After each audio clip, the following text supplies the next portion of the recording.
আপনি কি জিন সম্পর্কে কিছু জানেন? ভাববেন না যে আমি এখন জিন নিয়ে গল্প শোনাবো। রিল্যাক্স। তবে তা না হলেও জিন সম্পর্কে কিছু কথা বলতে চাই। জিনেরা দূর দূরান্তে ঘুরে বেড়ায়, এজন্য তাদের কোনো পাসপোর্ট লাগে না, রাইট? ফলে তারা এক সাংস্কৃতিক পরিবেশ থেকে আরেক সাংস্কৃতিক পরিবেশে চলে যায়। এমনকি পুরো গ্যালাক্সি জুড়ে তারা ঘুরে বেড়ায়। আপনি হয়তো জানেন কিছু জায়গায় তারা যেতে পারে না, কেবল অনুমতিপ্রাপ্তরাই সেসব স্থানে যেতে পারে।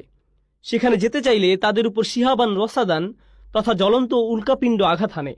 এই স্থানগুলোর বাইরে বাকি সব দিকে তারা যেতে পারে। ফলে আপনি ধরে নিতে পারেন যে তারা বহুভাষীও বটে। রাসূল সাল্লাল্লাহু আলাইহি ওয়াসাল্লামের উপর ওহী নাজিলের সময় একদল জিন পৃথিবীতে আটকে পড়েছিল। আপনি কি সেই ঘটনাটি জানেন?